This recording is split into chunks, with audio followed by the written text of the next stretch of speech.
आज का टॉपिक में है आपका एक्चुअली यहाँ पे दो थ्योरम के बारे में पढ़ेंगे। एक रिमाइंडर थ्योरम के बारे में पढ़ेंगे और एक फैक्टर थ्योरम के बारे में पढ़ेंगे। ये दोनों थ्योरम एक दूसरे से काफी रिलेटेड है, इसलिए दोनों को एक साथ डील करेंगे। दोनों में आपको एक पॉलिनोमियल लेना पड़ता है, उसके बाद उसके बारे में थोड़ा सा डिटेल में स्टडी करना पड़ता है। तो और ये जो लिखा हुआ है इससे ज़्यादा अच्छा रहेगा आपको समझाने के लिए, मेरे लिए एग्जाम्पल को जब कंसिडर करके करते हैं तब। तो चलिए जो इसमें जो इसका डिफिनेशन टेक जो लिखा जाता है उसके बारे में बात कर लेते हैं। तो सबसे पहले बात कर लेते हैं हम लोग रिमाइंडर थ्योरम के बारे में। ऐसे भी रिमाइंडर थ्योरम की बात किया जाए, फैक्टर थ्योरम की बात किया जाए तो क्या है कि चलिए एक नंबर लेते हैं 15, उसे अगर आप 4 से डिवाइड करते हो तो 4 3 जा 12, आपका क्वोशिएंट भी 3 होगा और रिमाइंडर भी 3 होगा। तो रिमाइंडर थ्योरम में आपको रिमाइंडर मिलेगा 3। जिसमें रिमाइंडर नहीं मिलता है उसमें बोला जाता है कि वो एग्जैक्टली फैक्टर हो जाता है। तो पहले हम रिमाइंडर थ्योरम की बात कर लेते हैं। तो रिमाइंडर थ्योरम में आपको बोला गया है कि let px be a polynomial of degree 1 और मोर। एक पॉलिनोमियल px कंसीडर कीजिए x में, जिसका डिग्री 1 भी हो सकता है या 1 से अधिक भी हो सकता है। And let alpha be any real number if px is divided by x minus alpha, then the remainder is p alpha. को एक पॉलिनोमियल ले लीजिएगा px, हम पॉलिनोमियल कंसीडर कर सकते हैं x square plus 2x plus 3, ये एक पॉलिनोमियल है।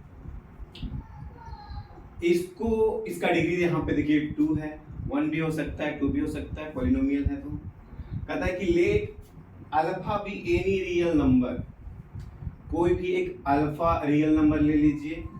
तो मान लिया जाए 2 हम एक रियल नंबर ले लिए। If px is divided by x minus alpha, मतलब x माइनस 2 से डिवाइड किया जाएगा, तो जो रिमाइंडर होगा वो p अल्फा होगा।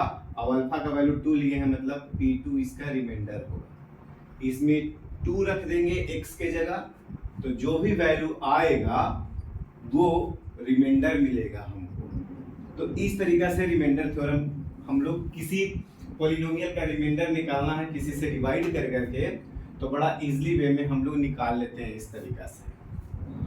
अगर रिमाइंडर निकाल रहे हैं, जैसे इसी का हम रिमाइंडर की बात किए कि अगर x माइनस 2 से डिवाइड किए तो उसका रिमाइंडर हो जाएगा आपका p2। इट मींस यहाँ पे x के जगह 2 रखेंगे तो 2 2 जा 4, फिर 2 into 2 4 प्लस 3, ये आ जाएगा 11। तो क्या होगा ना, ये आपका रिमाइंडर निकल गया। आपको उतना डिवाइड नहीं करना पड़ा। जो हम लोग डिवाइड का प्रोसेस करते हैं, x square plus 2x plus 3 को डिवाइड करेंगे x माइनस 2 से, तो जो रिमाइंडर मिलेगा वो बड़ा इजीली इस तरीका से रिमाइंडर मिल जाता है। जब रिमाइंडर थ्योरम का हम लोग इस्तेमाल करते हैं तब वहां पे हमको लॉन्ग डिवीजन मेथड का यूज करना नहीं पड़ता है जब हम लोग रिमाइंडर थ्योरम इस्तेमाल करते हैं। तो यहाँ पे रिमाइंडर अगर आपको मिल गया कितना 11, हो सकता है रिमाइंडर कभी कभी 0 आ जाए। तो जब 0 आ जाएगा, रिमाइंडर यहाँ पे क्या मिला आपको 0 मिला। जब रिमाइंडर यहाँ 11 मिला, ठीक है, इसका मतलब क्या हुआ कि ये रिमाइंडर 11 आया। इसका मतलब है कि x माइनस 2 से जब इसको डिवाइड कर रहे हैं तो वो एग्जैक्टली डिविजिबल नहीं हो रहा है। लेकिन अगर रिमाइंडर 0 आ जाता, तो कहते कि ये वाला x minus 2 is a factor of this polynomial. तो अब फैक्टर थ्योरम की बात करते हैं। रिमाइंडर बच गया तो फैक्टर नहीं होगा, रिमाइंडर 0 आ गया तो फैक्टर हो जाएगा। फैक्टर थ्योरम में देखिए क्या है, कहता है let px be a polynomial, यहां भी एक पॉलिनोमियल लिया गया ऑफ डिग्री 1 और more, and alpha be any real number. तो कहता है इफ p अल्फा बराबर 0, जो आपको बोले p अल्फा निकालने के लिए, मतलब p alpha equal to 0, it means remainder 0, then x minus alpha is a factor of px। इसका मतलब है कि ये वाला जो होगा वो एग्जैक्टली फैक्टर होगा किसका, px का। If p alpha equal to 0 it means remainder 0 और रिमाइंडर 0 तो x minus alpha is a factor of given polynomial. ठीक है, एक मतलब इसी को दूसरे तरीका से बोलते हैं, कहा जाता है कि x minus alpha is a factor of px then p alpha equal to 0। Obviously है कि जब एग्जैक्टली फैक्टर हो गया तो रिमाइंडर 0 हो जाएगा। क्लियरली है कि रिमाइंडर 0 तब फैक्टर होगा, अगर फैक्टर है तो ऑब्वियसली है रिमाइंडर 0, और अगर रिमाइंडर का कुछ वैल्यू है तो वो एग्जैक्टली फैक्टर नहीं होगा। बेसिकली रिमाइंडर थ्योरम और फैक्टर थ्योरम यही होता है। इसको थोड़ा और समझते हैं थोड़ा एग्जांपल को लेकर के। यहाँ पे हम पॉलिनोमियल कंसीडर किए हैं। आपका क्वेश्चन है find the remainder when the polynomial px is divided by gx x plus 2 tx x plus 3। मतलब इस ये जो पॉलिनोमियल है आपका px, इसको एक बार इससे डिवाइड कीजिए क्या रिमाइंडर मिलता है, एक बार इससे डिवाइड कीजिए क्या रिमाइंडर मिलता है। तो रिमाइंडर थ्योरम में हम लोग ये जानते हैं कि ये जो gx है इसको आप 0 के इक्वल पुट कीजिए, इट मींस x प्लस 2 जो आपका हो जाएगा वो 0 होगा, तो x बराबर माइनस 2 होगा। तो रिमाइंडर थ्योरम से हम लोग ये जानते हैं कि जो इसका रिमाइंडर होगा वो p माइनस 2 होगा। जब x प्लस 2 से आप डिवाइड कीजिएगा तो इसका रिमाइंडर क्या होगा, p माइनस 2। आपको बोले थे x बराबर माइनस 2 आएगा तो वो पुट करेंगे। ओके, तो ये p माइनस 2 निकालना है तो आपका पॉलिनोमियल देखिए ये है, यहाँ पे माइनस 2 पुट कीजिएगा तो माइनस 2 का स्क्वायर होगा प्लस 6 इंटू माइनस 2 होगा और माइनस 16। ये आपका हो जाएगा माइनस 2 का स्क्वायर 4 प्लस ये सॉरी प्लस इंटू माइनस ये माइनस हो जाएगा 12 और ठीक है और आपका ये हो जाएगा क्या हो जाएगा 16। ठीक है, तो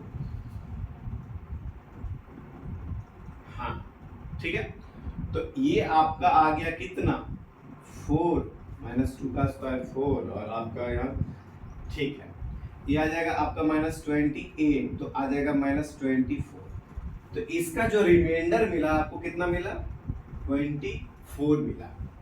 एक ऐसा करते हैं x प्लस 3 से नहीं x माइनस 2 से भी डिवाइड करके देखिए।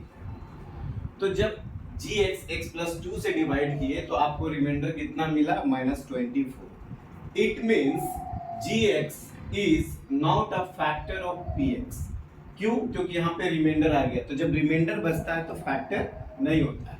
चलिए tx से डिवाइड करते हैं, तो tx को पहले 0 के इक्वल पुट कर लिए तो x माइनस 2 हो गया 0, तो x बराबर आपका क्या आ गया 2। ठीक है, तो आपको p2 आपको कैलकुलेट करना पड़ेगा। देखिए 2 का स्क्वायर करेंगे 6 इंटू 2 करेंगे और माइनस 16 करेंगे, तो ये 4 प्लस 12 माइनस 16। ये देखिए 16 माइनस 16 ये आ गया 0। तो जब tx से डिवाइड कर रहे हो तो रिमाइंडर आपका कितना मिला 0। इसका मतलब है tx क्या है, इसका एक फैक्टर है, किसका px का। तो ऑब्वियसली ये remainder theorem factor theorem both are related. If remainder अगर कुछ बच रहा है तो वो फैक्टर नहीं होगा, अगर रिमाइंडर 0 आ जाएगा तो वो फैक्टर हो जाएगा। यही है आपका रिमाइंडर थ्योरम और फैक्टर।